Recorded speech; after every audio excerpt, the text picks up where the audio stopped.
Hello again, everyone. Edwin Learnard back once again in this YouTube astrological segment. I'm going to be talking about the May 11th, 2021 new moon in Taurus. Now, there will be a new moon in Taurus on May 11th, 2021. It will be at 21 degrees. It may be a little more intensified and amplified than the typical new moon because it is at a critical degree, again, the 21st degree of Taurus. Now, new moons in astrology can often be about new beginnings. It might be a period with much initiative and enterprise. Whatever may have held you back or prohibited you previously may now be discarded. The procrastination may be coming to an end, and you can be ready to embark on a new project or some new endeavor. Um, and the thing is, it could be one, where you have an abundance and surfeit of energy. You may feel very revitalized, rejuvenated at this time. And the fact that it's going to be in Taurus can indicate that it can be a lot of latent energy, maybe that had been held back for some time. And the thing about this is, now, whatever had been frivolous or superfluous may now be discarded, and it may be a time now where you are going to go full throttle on some new project or some kind of endeavor.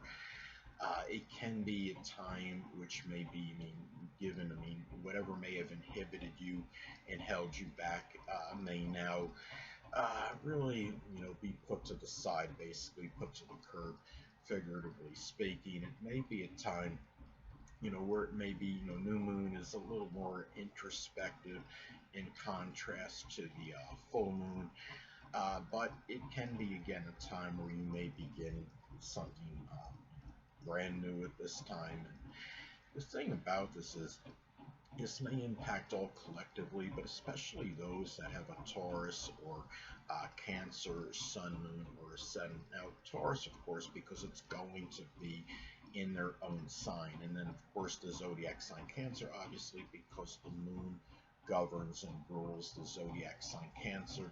And the zodiac sign Cancer is simply affected very strongly by all transits and phases of the Moon. And the thing is, perhaps this might figure prominently in why the zodiac sign Cancer can be so moody, fickle, and temperamental. Now, this could be the start for many. It could be for something connected with peace. It can be a tranquility, stability. It can be a money-making endeavor. It could be about the formulation of some money-making plan at this time. A period of calmness, more something where you may start, which might require, some kind of endurance. It can be, if you have it in the fifth house, say, it can be some kind of sport. It might be weightlifting or some kind of long distance running.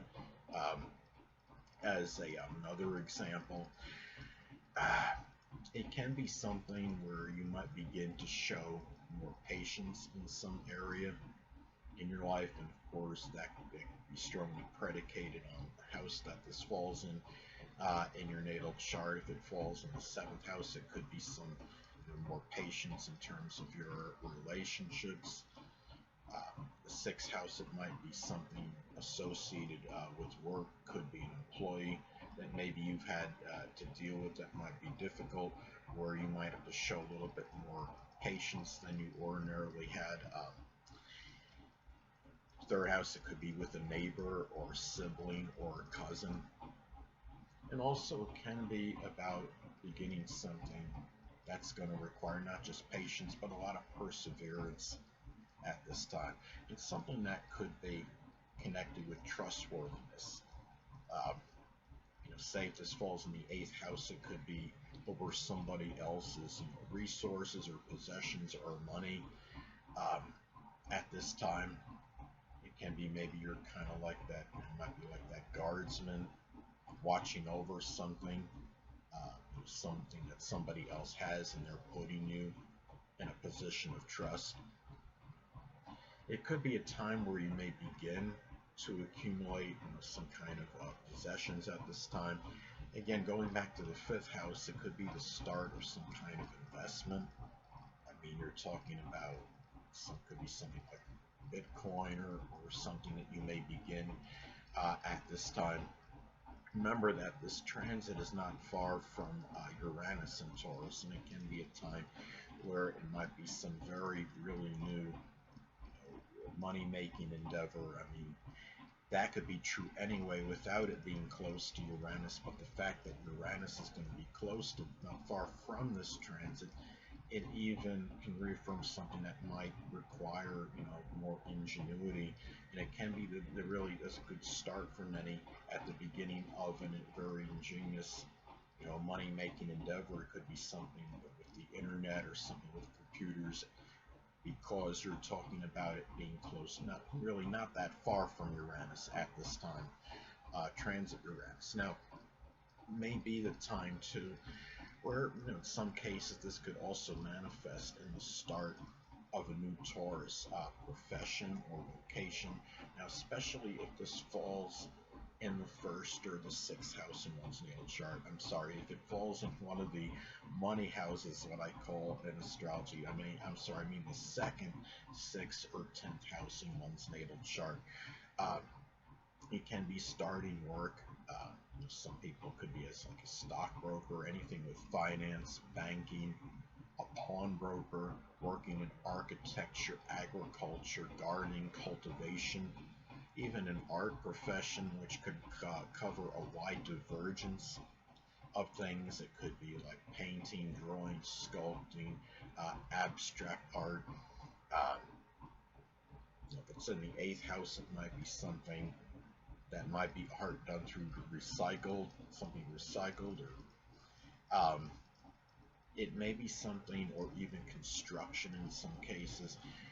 Now, in some cases, even though this transit, I mean, you're talking about new moons in astrology are perceived more as auspicious, a little more than the full moon, I would say, on average. But I would say in some cases, though, especially say if this falls in the first or the sixth house in one's natal chart, sometimes this may be expressed in maybe a new physical related issue one may have to deal with.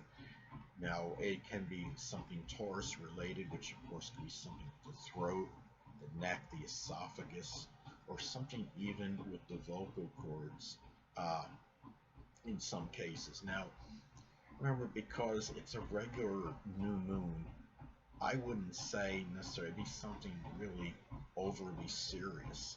I mean, it's not even at least comparatively speaking, to like a supermoon or a full moon slash lunar eclipse in astrology. It can just be having some kind of throat, strep throat, or hoarse voice, or it might be some kind of ache someone might get in their throat or their neck area.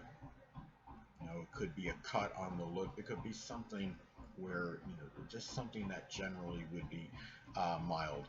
But anyway, now another thing too, I would say too, of course, it not just say with it truthfully. It's important to look at the house this falls in, as this could impact the delineation and the interpretation as well. Now, this transit is going to fall in my natal 12th house, but it's going to make a close conjunction to my first house cusp. So it can manifest in a multitude of ways. I mean, the fact it's going to be in my 12th house may be expressed in some kind of peace and tranquility, which of course is Taurus, some calmness, and then having that in solitude and seclusion, which of course is the 12th house. Or it might be something that requires certain persistence, which is Taurus, maybe with the metaphysical, which includes astrology, and that of course is associated with the 12th house. Now I'm trying to see, looking at this thing for this new moon in Taurus transit. Well, another thing, notice too, it could be something doing something as well. I'm going to say the fact that it's going to fall in my 12th house could be doing something with some kind of persistence for those less fortunate than me, or it could be doing something monetarily in terms of helping people that are less fortunate than myself, that's such as the oppressed, the impoverished, the homeless, and the hungry. Hold on a moment, people.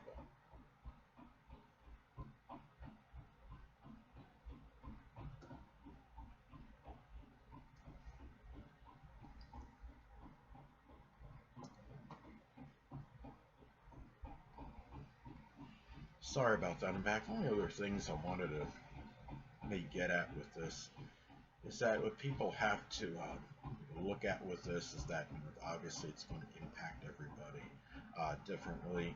Some, a lot of this, how it might affect somebody. You also have to look, you know, at other transits that are going on in your horoscope at this time. Though it can be a time where it's very, you know, where it's could be rejuvenating, revitalizing, again, having that surfite and abundance of energy. I mean, let's say you know, there can be contraindicators by transit as well. I mean, let's say you have transit Neptune making an adverse aspect to your natal Mars, your ascendant or sun. It can indicate that you may, you know, feel a little bit more, you know, like relaxing and feel more lethargic and just laying around as opposed to actually doing something. But at the same time, this transit would modify that, and you would have, and it would give you a little bit more burst of energy, which would modify that transit, which may make you actually, you might feel a little bit, you know, a little bit, you know, tired at that time.